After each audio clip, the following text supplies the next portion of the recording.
Hi, grade 1. So, today we are going to be reading chapter 2 of our novel study, Dinosaurs Before Dark. So, in chapter 1, we got introduced to the characters, Jack and Annie, their brother and sister. And at the very end of the book, Annie had went into the tree house and she had found a bunch of books. Okay, so... And then Jack also went up to follow her, and that's where it ended, okay? So chapter 2 is called The Monster. Jack crawled through a hole in the treehouse floor. Wow. The treehouse was filled with books. Books everywhere. Very old books with dusty covers, and new books with shiny, bright covers.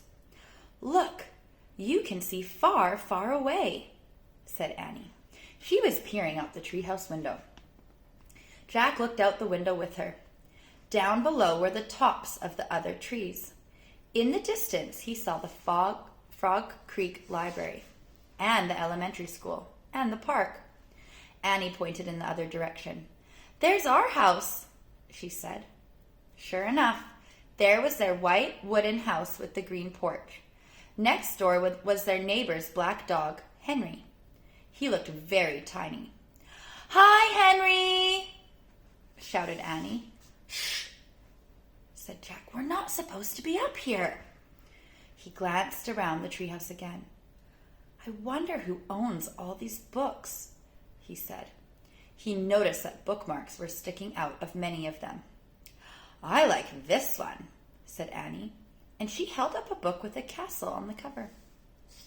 Here's a book about Pennsylvania, said Jack, and he turned to the page with the bookmark. Hey, there's a picture of Frog Creek in here, said Jack. It's a picture of these woods.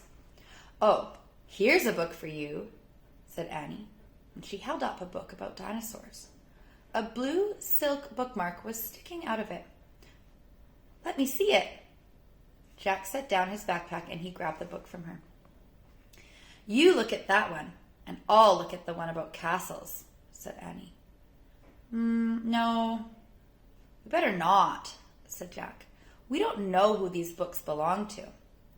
But even as he said this, Jack opened the dinosaur book to where the bookmark was. He couldn't help himself. He turned to a picture of an ancient flying reptile, a pteranodon. He touched the huge bat-like wings. Wow, whispered Jack. I wish I could see a pteranodon for real. Jack studied the picture of the odd-looking creature soaring through the sky. Ah! Screamed Annie. What? Said Jack. A monster! Annie cried, and she pointed to the treehouse window.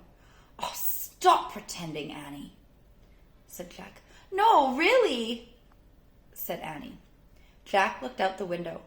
A giant creature was gliding above the treetops. He had a long, weird crest on the back of his head, a skinny beak, and huge bat-like wings. It was a real, live pteranodon. The creature curved through the sky, and he was coming straight toward the treehouse. He looked like a glider plane. The wind began to blow. The leaves trembled. Suddenly, the creature soared up, high into the sky. Jack nearly fell out the window trying to see it.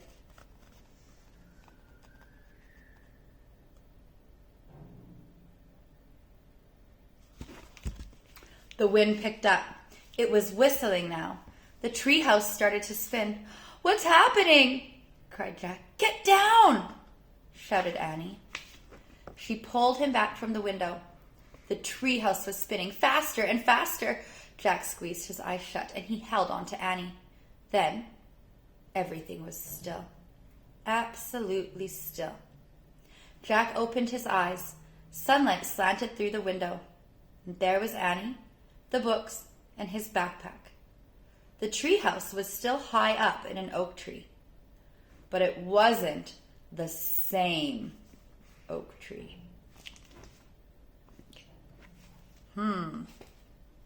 Where do you think they are?